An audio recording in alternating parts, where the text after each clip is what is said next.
Beta2Boss with Chase Harmer. Growth, scale, success.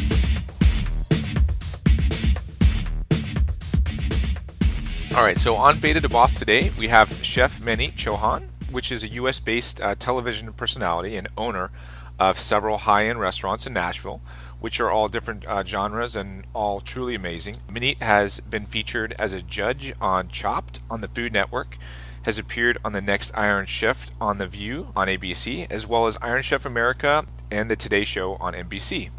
She has also co-authored some best-selling books, and I'm extremely honored to have her on a guest on our show today. So thank you for coming on the show. Thank you so much for having me. Absolutely, absolutely. So, I want to start off with this. There was a quote in an article about you that stated that you were a kid who would eat dinner at your house and then go to your neighbor's house and say, "My mom hasn't given me any food to eat, so can I eat at your house?" And then watch them cook and then ask them questions about the ingredients and what they were making. Is that a true statement, or is that article just made up?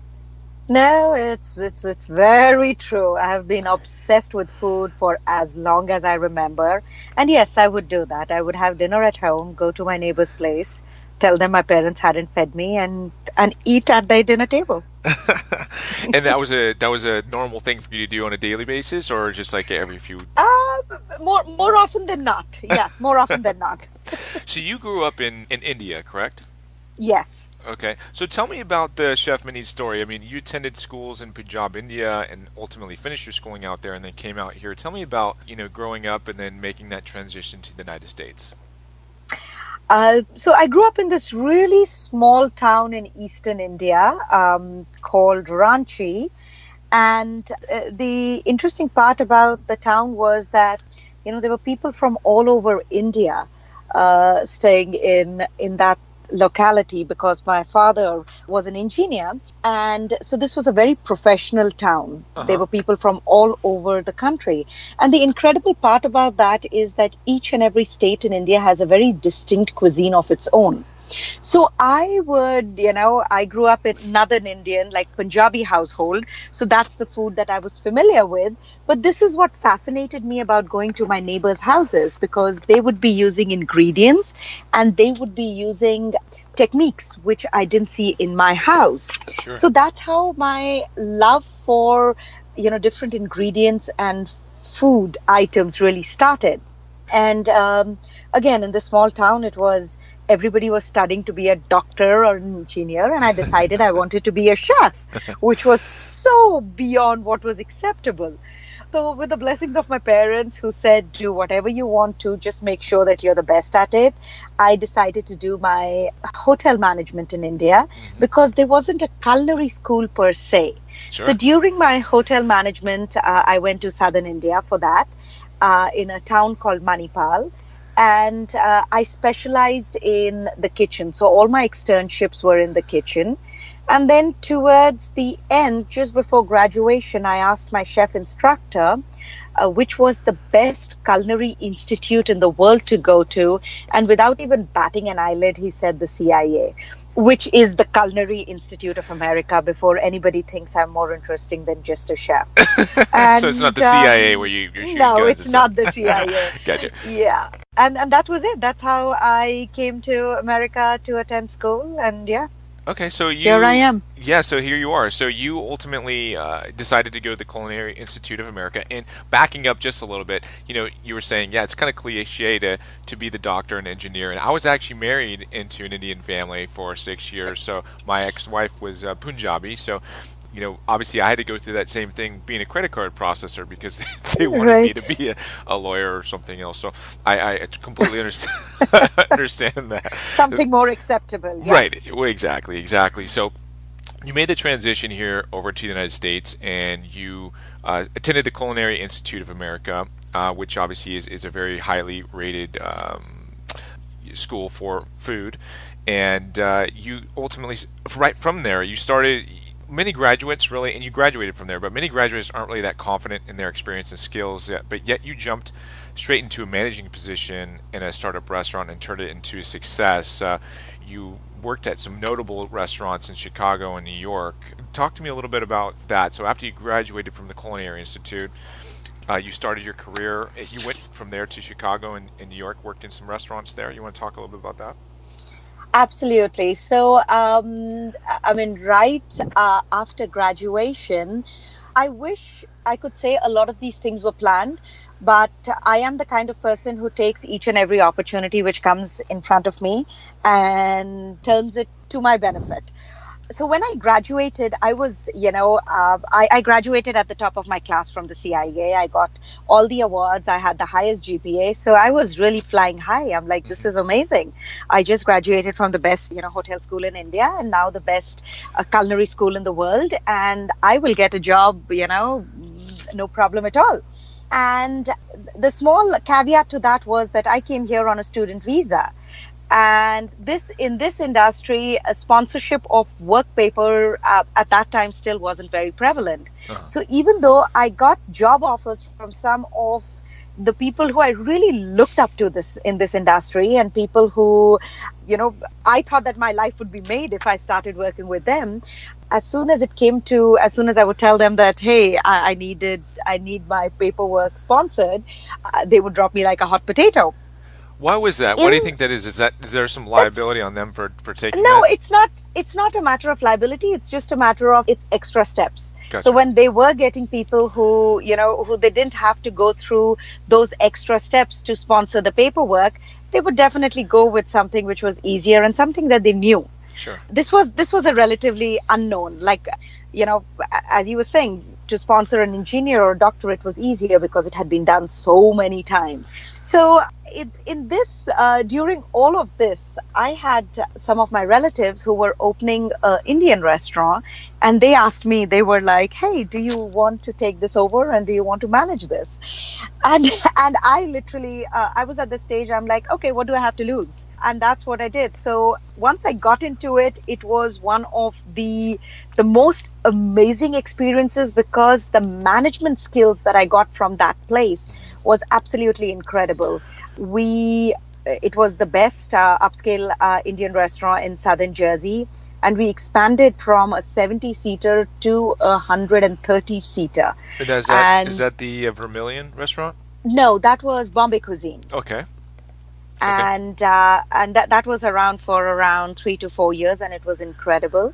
And then I think after 4 years, I was like, okay, I need to now do something, which is different. So I had a silver Mazda Miata and I hopped into it and I drove to Chicago because when I came from India, the first place I landed was in Chicago. My sister and brother-in-law were there and I had just fallen in love with the culinary scene over there. Yeah. So what did you like most about that scene?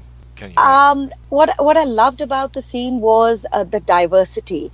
Was they were different cuisines. I mean, for the first time I ever had Ethiopian food was in Chicago. It was and still is young and vibrant and open to different ethnic cuisines, which made it very fascinating for me. Nice. So yeah, I went to Chicago and over there, started looking for an opportunity, and there was an opportunity which came up at Vermilion. They were looking at opening a Latin and an Indian fusion restaurant, and they asked me how I interpreted it, and I said that this is, what I thought, and what they had in mind was what I could deliver, and I was with them for 8 years. So yeah, and at that time you were the only female executive chef in the market at that time, and you managed to earn countless awards and amazing reviews. And they were, I mean, I'm sure there were a lot of other female executive chefs, but yeah, I mean, I think the pool that they were looking for, there weren't any other women who had applied for the job, and I was one of them. So it was fun. Yes, I mean, Vermilion got a lot of accolades from Chicago, and then an outpost was opened in New York, and along with that, there were opportunities to go on to Iron Chef and Next Iron Chef, and then I was invited as a judge as a guest judge on Chopped, and apparently they liked my work, so they invited me to be a permanent judge, and yeah, I've been doing that for the last 7 years. So you still do that today? Yes, absolutely. I'm still a permanent judge in Chopped, and pretty much, yeah, around that time, this was around 6 years back, when I had my daughter, my first kid, that was the time I decided that I wanted to go entrepreneurial. I wanted to do something of my own. And I established a hospitality company called the Culinary Indie Culinaire. Uh-huh. And it was a culinary and a hospitality company. And that's where I started exploring being a true entrepreneur. Mm-hmm. And in your eyes, what's a true entrepreneur? In my eyes, is somebody who's willing to take the risk. Just put it all out there. Yes, put it all out there. I mean, till the time you don't take the risk, there'll be no rewards. That's correct. Well, I mean, you can reward yourself as an employee, but the sky's never the limit, right? So there's Absolutely. Always a cap. Absolutely. Now, you said, and what I read this too, is that you thought it would be a great idea to start the business once you were pregnant with your daughter. I mean, typically that's the time where most people want to take time off and actually, go, take some time. You're like, you know what, I'm pregnant. Let's go start a business right now. I'm going to go put this in. So tell me about that thought process and how that worked out. Yeah, like I told you, being conventional has never been my forte. I have been absolutely, I think, very blessed that I've been surrounded by people who believe in my crazy dreams. And along the way, I think I was fortunate enough to get married to Vivek Deora, whose dreams are as crazy as mine. So when I tell him that, hey, let's do this, he's like, yeah, why not? Go. Let's take it to the next level. And I think that's really worked for us. Yeah. But I think what was important for me was, there is this constant conversation about, being a woman and being in an industry which is difficult. And especially coming from India, where it is still considered a disadvantage to be a woman. So Sure. When I found out that I was having a daughter, to me, it was important for me to set the best example for her. Mm-hmm. And she grew up in an environment where she sees that whatever she sets her mind to do, she can do it. She can achieve it because somebody as close to her as her mom is doing that. So I think that was more of a motivating factor for me. So it was more motivating for you to make sure that she saw you as a person that can achieve anything. And if you want to put your mind to something, you can definitely do it. Not necessarily the sky's the limit, but it was a combination of both that really made you want to be that entrepreneur, correct? Absolutely. So tell me about you starting your first restaurant. You started your first restaurant with your business partner, who also is your husband, Vivek. Yes. And he also came from the restaurant business as well? Absolutely. Vivek and I, we actually did our undergrad in India together. Okay. So that's we've where you known guys each met. other. Yeah. Okay. We've known each other for a very long time. Okay. And of all the places you work, so you're in New York, Chicago, and your first restaurant, which is in Nashville. So tell me, why did you pick Nashville? Well, around the time when we started our hospitality company, we were getting a lot of offers to open restaurants from around the country. I mean, there were calls from Seattle and from LA and, New York, of course. And we were exploring all of those opportunities. And in between all of these offers, we get a phone call from Nashville that, hey, would you like to open a place in Nashville? Right. And at that time, I'd never been to Nashville. And we were in New York. We were in the mecca of the food world, Sure, right? Sure. And we get a phone call from Nashville. And both Vivek and I, we look at each other. We're like, who the beep goes to Nashville? But again, as I said, we are the kind of people that will explore each and every opportunity which comes in front of us. And that's what we did. We flew down to Nashville, and it was really interesting. It was love at first landing. Each and every city has its own energy. Sure. And Nashville was at that place where people were getting really excited about the food scene. America in general was getting excited about the food scene in Nashville. I mean, New York Times was writing about it. Rolf and Daughters was featured as, one of the best restaurants by Bon Appetit. country, across the country. So there was a lot of conversation which had started about the Nashville food scene. And it literally, it's a small town with a very big heart. And I found myself at home over here because I grew up in a small town. Sure. So that was amazing. And I think in the end of the day, it was, in terms of a business decision, what we were going to get to Nashville was something that nobody else had done. So we were carving a niche for ourselves. Which was a cuisine like an Indian cuisine, which they are Indian restaurants over here, but not being done the way we wanted to explain Indian food. These were $8.95 all-you-can-eat buffets, which, have a place of its own. But we really wanted to get the excitement of Indian food and, how contemporary it is. It's beyond the sitar music and the Ganeshas. Indian cuisine and India is so much more than that. Sure. So that's what we wanted to get to the forefront. And Nash seemed like the city hip enough to accept that. Also, to me, my personal theory is that Nashville is such an amazing music city because of the audience. Yeah, for sure. And it's becoming a food city because of the audience. The people are clamoring for something different. And if you give them, and it's a very educated audience, so you need to give them good food. You can't hoodwink them by putting curry powder and mayonnaise and say that this is Indian food. No, they know what they want, and they are so well traveled that it's a very sophisticated audience. So we just found ourselves at home over here. Yeah, and I went out there when you guys opened, and the atmosphere in the restaurant is truly amazing, and the food is also amazing. But it was packed. So Thank you. It was packed too, and I know having great food and all that stuff brings in the clients. But when you guys opened, I mean, you had a lot of publicity, and you had a following as well, right? Because you were on these TV shows, and people knew who you were, and they understood that you were opening this restaurant. But getting people in the door, I think for any business, right? And I just relate this back to any business is the key to obviously being productive and having positive balance sheets at the end of the day. Did you guys use any marketing to get people in there, or was it just word of mouth, or people just knew that you were there? How did you guys get people in the door initially? Oh no, I mean, absolutely. We do work.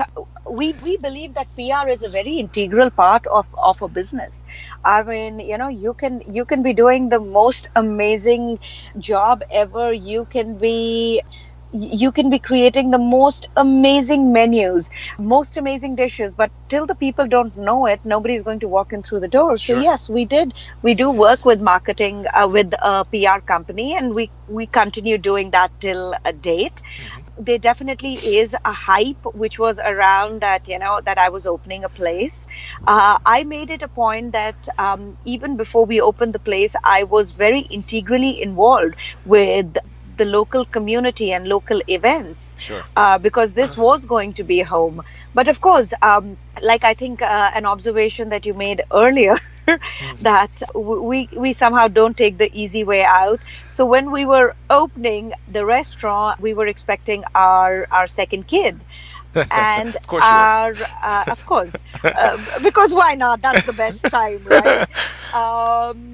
But the day we opened the restaurant, our son decided to be born 3 months early.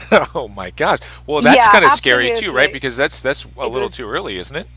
It was really early. So what happened there? How was that? Was he okay? As preemie gets. Yeah. Oh yeah, he's doing great. Mm-hmm. Vivek and I joke that we had twins on November 18th, which is the restaurant and our baby. Yeah. And yeah, I mean, I remember on November 17th doing the media dinner where we invite the media and we give them a preview of the place and the food. And as I was talking to them and going from one table to the other, that's the time that my contraction started. So, oh my gosh, perfect timing. So yeah, absolutely. So I was not there for the opening of my first restaurant. I was in the ER because our son just didn't have any patience. Right. So yeah, there was a healthy dose of drama which was involved. I mean, and that being said, I mean, it's like, he was so adamant that Nashville was going to be home that we went back to New York, wrapped up our house over there, and just moved to Nashville. So yeah, True Nashvillians now. Two Nashvillians. I love it. And I love that city too. And the music there is amazing. But so since you opened that first restaurant, and obviously I work with you guys, but you guys have that like little. It's almost like that corner, right? So you guys have there's room for 3-4 restaurants. What is the plan for that corner? I know that you just recently opened another one. How many restaurants do you currently have now? 2 or 3 or? 2.5. 2.5. The brewery. Because Yeah. so we have Chauhan, of course, the Indian concept. Yes. We realized as we got into the culinary scene over here, we started realizing what the gaps were in the culinary tapestry over here, and a place which was really needed was a Chinese restaurant. So was it just that there was no Chinese restaurants around out there, or was it just something you wanted to re-innovate? Well, they weren't Chinese restaurants on the lines of, let's say, Tao or Budokan or upscale Chinese restaurants, which the city was really clamoring for. So we realized that this was something that, as a business decision, would be a smart move to make. Right. And that's what we did. So our Chinese concept, Tanso, opened around 3 months back. And it's a gorgeous space. I mean, you need to come back and look at it. I for sure will. We absolutely love it, and the food is spectacular. And we are in the process of hopefully in the first week of August, we are opening our third concept called the Mockingbird, which is going to be an upscale eatery diner concept. So we've got this amazing couple who is partnering with us. Brian Regenbach is our chef partner, who makes the most incredible food. And I'm afraid that I'm never going to lose weight thanks to him around. And Mikey Corona, who is our managing partner. So we've known them forever, and they came down from Chicago to open this concept. So that's why I'm saying 2.5 restaurants, because Mockingbird is still not open. Right. It will be, and I'm sure that will be amazing as well. Your career, it seems like, really like a never-ending winning streak, right? You constantly win. You're like the Midas. You have the golden touch. Was there any downfalls or struggles in your career that before you inevitably found the success that you have today? Was there any part in this journey that made you continue moving forward as an entrepreneur? You know what? Every day is a struggle. I mean, it's nice to hear that from your perception, it seems like whatever I do is a success and it's the Midas touch. But no, it's a struggle every day. I think that's what it is being an entrepreneur. Is you need to have the tenacity to not be shaken by one failure or one step back, because it happens constantly. Sure. From small things like the dishwasher not showing up, and you roll up your sleeves and you're like, okay, I'm going to wash dishes today. Right. To big business deals, or like we are constantly looking. I mean, there is some land that we wanted and we couldn't get it, or it's constant. It's never smooth sailing. I think, and if you think it's smooth sailing, I mean, to me, I always think that if it's smooth sailing, then something is going to go wrong. So I think I thrive under the chaos. Sure. And it's constant.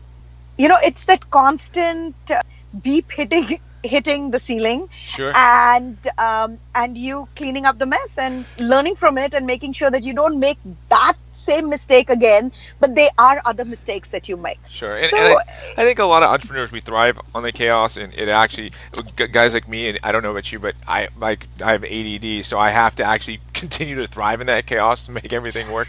But when I come back, I think a lot of people, they look at you now and they say, oh, well, look at that, she's so successful, or look at this person, they're so successful, but they don't realize day to day all the struggles and all the things that entrepreneurs go through. I think so. It's important to point that out, because it's not all roses and ice cream. There's a lot of difficult times and challenging times. It's rarely roses and ice cream. Yeah. I mean, actually, there is a lot of ice cream in my life because I'm obsessed with ice cream, and that's how I deal with stress. But that being said, it rarely is, and at times, I mean, like Vivek and I, we do have that conversation that maybe we just need to step back and look at everything that we've achieved before we keep on, because we're constantly running. Sure. We're constantly running after the next thing, because you're like, oh, we have an opportunity, we need to take, we have to bask in the glory of whatever we've achieved. Right. But I think that's not it. We never. We know that there is so much out there, and we know that we have the ability to go after it. I mean, like, our schedules are so crazy. There are times, like, I travel so much. Sure. There are times that I take the last flight out of Nashville, or when I'm shooting at shop, like my pickup is at around 5:30, and then you shoot the whole day, and right after that you get on the flight, come back over here to Nashville, or you're flying to Phoenix. I mean, there is so much going on. Sure. But that's the incredible part about it. Right. You get opportunities because you're willing to put yourself out there, and I think that is the key. No, 100%. What do you think the toughest part about owning a business is? In my experience dealing with you and your restaurant as a vendor, is that you guys have a great team around you. There's a lot of good people that you guys have doing at your restaurants day to day that help you guys be successful. How important do you feel that a team is to the success of a restaurant or any business? And what do you think the most important ingredient to have a successful restaurant is? Entirely. I think the team is entirely responsible for your success and your failures. Actually, no, that's not true. I'm going to take a step back. The team is responsible for your success, and you're responsible for your failures. Sure. Because in the end of the day, it is your team that makes you, but you are what makes your team. So giving them the responsibility and the authority along with that. You can't be undermining your team constantly. You need to give them the support and tell them that I am there for you, and to have faith in them, and to constantly be there to motivate them and be there for whatever they want. I mean, I literally have people, my team members pick up the phone and say that, hey, so-and-so is coming and we really want you to stop by and say hello. You know what? Even if it takes me half an hour to drive to work, I will do that, because I need my team to know that I am there for them the way they are here for me. Sure. So I think the most integral part of any business are the people who you work with. And that's what ensures success. Okay. So is there anything different, or is there anything that you would change or wish would have happened differently in your journey to where you are today? Absolutely not. I Okay. think each and every time that I have fallen, each and every failure that I've had, each and every heartbreak that I have had, each and every disillusionment I've had has been very integral for who I have become as a person. Because you need those. You need those things to learn from, to be grounded, to be humble. You need all of those experiences. I Sure. mean, it's like, but again, you have to always have your eyes open. We've got, we are partners in 2 breweries. One is Mantra Artisanal Ales. Sure. And that, literally, that partnership happened over a conversation in the parking lot. Vivek was going to his car when Derek, our brewer, was making some delivery, and they just struck a conversation where Derek is like, hey, I have this opportunity to open a brewery. Something came up. Do you know anybody who is looking at partnering? And Vivek is like, hello, I always wanted to open a brewery. And, and that led to Mantra Artisanal Ales, and that led to, more partners coming on board. And now we've just acquired 84 acres in south of Nashville called in Murfreesboro. And we are opening our second brewery called Steel Barrel. And we are partnering with MTSU, which is the Middle Tennessee State University, and we are going to be doing their fermentation program. So it's really amazing Awesome. how That's once really cool. the ball starts rolling, Yeah. it starts rolling. Sure. No, that's amazing. That's great. Well, I'm going to transition a little bit here. We're on the home stretch. Who has had the most significant impact on your life? I think at the present moment, definitely Vivek, my husband. Uh-huh. I definitely, growing up, it was my parents and my sister and my teachers, but I think it changes. The people who have an impact on your life changes, and at the present moment, it definitely is Vivek, because not only do I have somebody who believes in my abilities, which is absolutely very important, but who also questions my moves and judgments, in the Sure. sense that You need that. you need somebody to keep a check on you. And I think that is why a partnership is very important, and especially and it's not easy, because you're married, you're married to that person. So at times, and both of us are Scorpions, so you can imagine our discussions. You have no idea what you're talking about. And it's like, okay, sure, but it keeps a reality check, that Sure. I don't think this is going to work, and just look into this again. So I absolutely think that he has a very, very significant impact on things that I do and how I do it. That's great, and obviously you do need that. And what do you think of when you hear the word success, like the word successful? I mean, either like it's like a person, an image, like it's a a thing. I What think is it? successful is a feeling, Okay, explain that. and it's a very elusive feeling. Again, I'm talking about my personal story, Sure. in the sense that I love success, and I'm afraid of success, because I think that if in my mind I ever think that I have become successful, means that I'm going to become complacent, and I'm going to stop, and I'm not going to push myself further. So to me, success is something which is elusive, because what is success? Is owning 3 restaurants a success? Or is owning 5 restaurants a success? Or is owning 10 restaurants a Right. success? So you have to, I think there is a line between being considering yourself to be successful and being greedy, because you have to really be very smart about each and every move that you make. Sure. And so that is in terms of the business aspect. In terms of personal aspect, I think it is where you find yourself.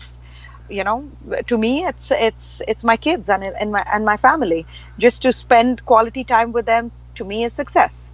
It's something that I compartmentalize it. There is a personal success, and then there is a business success. And I don't think that I'll ever achieve business success, because I'll be pushing myself to the next rung. No, I think I actually feel the same exact way when I think about that. Because you have this vision of what success is, but do you really ever reach that in your own mind? And Yeah. I don't know if that I ever can to myself. But so that's I'm always curious to hear what other people have to say about that. So now that you have the brewery, several restaurants, what is the plan moving forward? Are you guys going to continue to grow and open up more restaurants? It sounds like that's kind of the plan, and maybe explore other cities, or are you guys going to stay in Nashville? I think at the present moment, what we are really doing is concentrating on what we have. Uh-huh. We need to make sure that these 3 restaurants are absolutely resounding success, because you can't be expanding at inorganic pace when what you've already created is not strong enough. Sure. So at the present moment, our plan is to just make sure that what we have is absolutely strong and solid, and then you never know what tomorrow holds. I mean, we are always looking at opportunities. We are always exploring other markets. And you never know where the next step is. I never thought I would end up in Nashville, but here I am. And it was the best move of my life. So yeah, never say never. Well, Maneet, you are truly an inspiration of what is possible, and if you work hard and pursue your dreams relentlessly, and nothing happens overnight. And although you've had a relatively quick rise, in other people's eyes, to your business success, and all the hard work and relentless effort on your side has definitely paid off. I'm glad that I can call myself and our company a valued vendor to you and your business, and we look forward to working with you for many years to come. Is there any last words that you'd like to share with our podcast listeners? The only thing that I would say is that nothing is impossible. I mean, you have to just put your mind towards achieving the goal, and you can achieve it. Well, again, Maneet, it's been a pleasure. I certainly look forward to come out and dining at your restaurants again here soon. Tell AJ I said thank you so much, and I look forward to talking with you again soon, Maneet. Absolutely. Thank you so much. Such a pleasure. Thank you. Bye-bye. Take care. Bye-bye. Thank you for listening to the Beta2Boss Podcast. For resources or to leave feedback, visit www.beta2boss.com or www.paycertified.com. If you haven't yet, you can subscribe on iTunes so you don't miss any future episodes. Remember to dream big and act on your dreams.